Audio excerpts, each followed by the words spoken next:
କାଲି ଘଟଣା ହେଇଛି ରାତିରେ ମୁଁ ଜାଣିନଥିଲି ମାନେ ଏତେ ବଡ଼ ଖଞ୍ଜାରେ ମୁଁ ଏକୁଟିଆ ଅଛି। ତାପରେ ଏତେ ଏତେ କାଣ୍ଡ ଯେତେବେଳେ ହେଲା ବେଳକୁ ମୁଁ ଖଡ଼ ଖଡ଼ ଶୁଭିଲା ବେଳକୁ ମୁଁ ଉଠିଲା ବେଳକୁ ଯେତେବେଳେ ଆସ୍ତେ ଆସ୍ତେ ଉଠିକିରି ବାହାରିଲା ବେଳକୁ ସବୁଆଡ଼ୁ ଆଲୁଅ ବନ୍ଦ। ତାପରେ ମୁଁ କହିଲି କବାଟ ଖୋଲି ଯିବାଲୁ ମୋତେ ଜଣେ ଧରି ପକେଇଲା, ଧରି ପକେଇ ମୋ ଖୁଆକୁ ଜଣେ ପିଟି ଦେଲା। ପିଟି ଦେଇକିରି ମୋ ପାଟିରେ ଲୁଗା ମାଡ଼ିକିରି ମୋତେ ବାନ୍ଧିକି ରଖିଲା। ମୁଁ କହିଲି ଛାଡ଼ ମୁଁ ଟିକେ ଏକ ଯିବି ନା, ଏକ ଯିବାକୁ ତ ପରିଚୟ ଦେଲେ ପୁରା ମାରିଦେବୁ।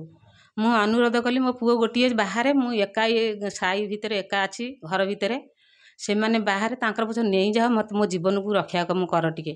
ମୁଁ ତାଙ୍କ ଗୋଡ଼ ହାତ ଧଇଲି, ତାପରେ ମୋତେ ବାନ୍ଧିକିରି ଚୋରିଆ ଚୋରି କରିକି ତାଙ୍କ ବାଟରେ ବାରିଆଡ଼େ ଗଲେ। ମୁଁ ଆଉ କ'ଣ କରିବି?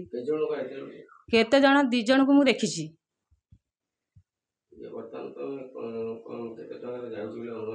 ମୁଁ ଅନୁମାନ କରିପାରୁନି, ମୁଁ ଜାଣିନି ତାଙ୍କ ବିଷୟରେ କେତେ ଟଙ୍କା ସେ ଥୁଇଁଥିଲେ। ନାଇଁ ସେ ମାନେ କେହି ନାହାନ୍ତି, ତାଙ୍କ ଘର ତାଲା ପକେଇକି ଗଲେ। ମୁଁ ତ ଦେଖିନି, ମୋ ଘରେ ମୁଁ ଶୋଇଲି ଆଉ, ମୁଁ ବାରିଆଡ଼େ ଅଛି। କେତେ ଟଙ୍କା ରଖିନ୍ତି କି ସୁନାର ମୁଁ ତ ଦେଖିନି ଆଖିରେ ଆଉ। ମୁଁ ତ ଭାଇ ବୋଉ ଖଞ୍ଜାରେ ଏକା ମୋତେ ଛାଡ଼ିକିରି ଗଲେ। ମୁଁ ଏକୁଟିଆ ମୋ ଘର ଭିତରେ ସବୁ ଘର ତାଲା ପଇଲା, ସେ ଗଲେ ତାଙ୍କ ବାଟରେ। ଗୋଟେ ଘରେ ମୁଁ ଚଳୁଛି ଆଉ, ବାରିଆଡ଼େ ଯିବା ଆସିବା କରେ ଆଉ, କ'ଣ ଗଲା କ'ଣ ନାହିଁ ମୁଁ କେମିତି ଦେଖିବି?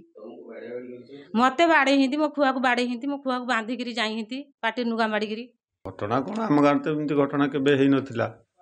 ଆଉ ଏଇଟା ହେଉଛି ପ୍ରଥମ ଥର ପାଇଁ ଚୋରି କରିବା ପାଇଁ ରାତି 2ଟା କି 2:30 ତାଙ୍କର ସୁବିଧା ଦେଖିକିରି ସେ ଆସିଛନ୍ତି। ଆସି ଦାଣ୍ଡ କବାଟ ଫବାଟ ସବୁ ତାଙ୍କ ମେସିନରେ କଟାକଟି କରୁଛନ୍ତି।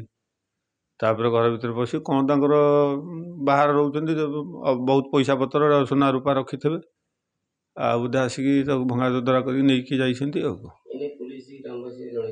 ଆଜ୍ଞା ନାଇଁ, ପୋଲିସକି ଜଣେଇ ନାହାନ୍ତି। ସକାଳେ ତାଙ୍କର ବନ୍ଧୁ, ତାଙ୍କର ତ କେହି ନାହାନ୍ତି, ବନ୍ଧୁ ଲୋକ ଯାଇଛନ୍ତି ଏଫଆଇଆର ଦେବା ପାଇଁ ଥାନାକୁ ଆଉ। ନା, ଘରେ ତ ବାହାରୁ। ଆଜ୍ଞା, ଭୟଭୀତ ରହିବୁନି କେମିତି? ଚୋର ଭୁଜାଲି ଧରିକି ଆସିଥିଲେ। ସେ ସ୍ତ୍ରୀ ଲୋକଟିଏ ଘର ଭିତରେ ଏକୁଟିଆ ରଖିଛି, ତାକୁ ଭୁଜାଲି ରଖେଇଛନ୍ତି। ଆଉ ଏମିତି ଭୟଭୀତ ହବନି କେମିତି? ଏମିତି ଗୋଟେ ଫାଷ୍ଟ ଟାଇମ୍ ଆମ ଗାଁରେ ନା। ଏଇଟାକୁ ତଦାରଖ କରିବା ପାଇଁ ପୁଲିସକୁ ଆମେ ଅନୁରୋଧ କରୁଛୁ। ଆଉ ତଦନ୍ତ କରି ସେମାନଙ୍କୁ ଧରନ୍ତୁ। ଏମିତି ବାରମ୍ବାର ବି ହେଉଛି।